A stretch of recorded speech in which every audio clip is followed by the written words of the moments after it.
1910, the Stevensville Hospital was built by Dr. William Thornton.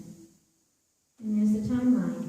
And then these men here, I wanted to show some attention to because old Ignace Lamus, he was so dedicated to getting the black robes over here. He traveled halfway across the country twice. And he was not in his 20s. And then there's a picture of Major John Owen. I love this picture over here with the color. So that's Father Revelli with the Salish. And then I wanted to show you a picture of Governor Isaac Ingalls Stevens. He was like 5'4", and boy, he had a lot of testosterone. Fort Owen Trading Post, I love that picture because you just can't imagine it looking like that anymore. And then Thomas Fitzpatrick, he had so much to do with the traveling also. And then we'll talk about that poster over there later. Okay, so before the Lewis and Clark expedition traveled through the area, the Iroquois Indians arrived from, anybody know where they arrived from? From Canada, to trap for the Hudson Bay Company. They became neighbors with the Salish Indians. Salish means the people. The Iroquois shared their Catholic faith with the Salish, and this is what encouraged the Salish to provoke their spirituality with powerful medicine from the black robes.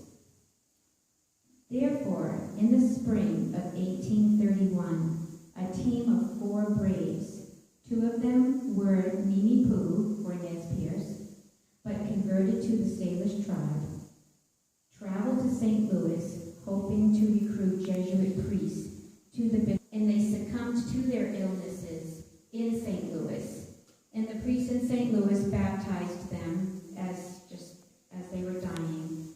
Then the other 2 journeyed back to Montana, but one of them did not survive the trip. The brave who did survive the round trip was able to return to Montana to tell his story of the experience of that trip. That's so wonderful that some people were able to make it back and say, hey, this is what we know, and then they knew what to expect, and that was exciting, but it was hard. It was hard and tedious. A few years later, just a few, old Ignace Lamus, along with 2 of his sons, one was 14 and the other was 12, traveled to St. Louis in the hope of encouraging black robes again to go back to Montana with them. When old Ignace traveled with his sons, High Bear traveled with them as well. High Bear's nickname among the white men became Salmon River Billy. So they arrived in St. Louis in the winter of 1835. Ignace brought his sons to St. Louis, hoping they would be baptized into the Christian faith. Their baptism names were Charles, he was the 14-year-old, and Francis Xavier, who was the 12-year-old. During the baptism, Ignace knelt with his sons, cried because he was so grateful and inspired by the priest. But unfortunately, the communication with the priest in St. Louis dissolved at the time of the trip, so they went back without any priests. But old Ignace Lamus, he was not a quitter. He came from Canada, probably in 1820, and Pierre Goucher, Ignace Chaplips, he was Catholic, and Bishop Joseph Rosati, who was the first bishop of the Diocese of St. Louis, credited old Ignace and the other travelers with having, and this is a quote, sown the first seeds of Catholicity in the midst of the infidel nations among whom they live.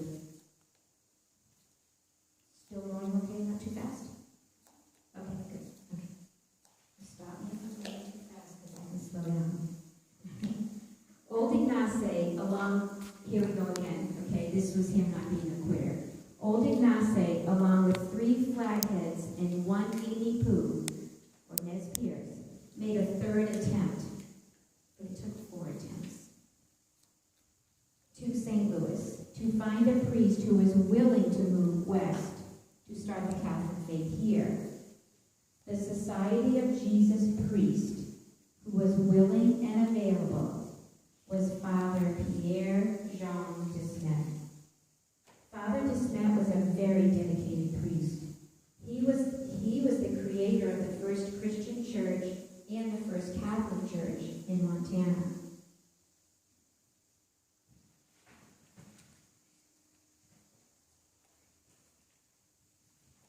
So now I'm going to start talking about him.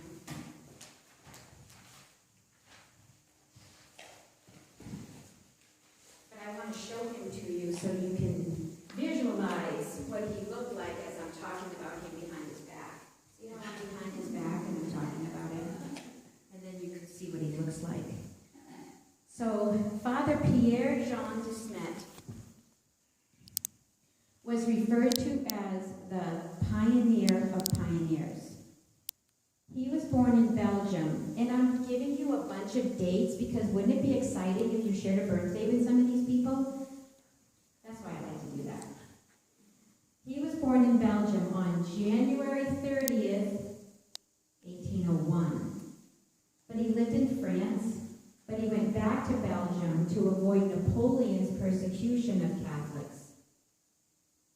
Father de Smet was interested in ministering Indian tribes, so he was recruited to Kentucky in 1820. He became a Jesuit in 1821 in Maryland. He arrived in Missouri in 1823. In 1827, he was busy. He became a priest in Missouri. 10 years after his arrival to the country, he became an American citizen. His first assignment here in this country was to educate Native American children, and he did that from 1824 to 1830. He proved his dedication by educating and supporting Native American children with their desire and inspiration to learn Christianity, and practice Catholicism.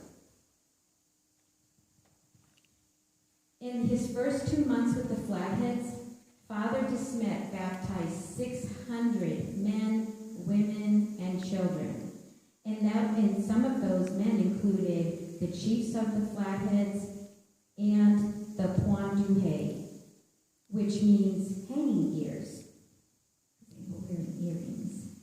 He accomplished, Father de Smet, this is fascinating, Father de Smet accomplished 180,000 miles of missionary traveling.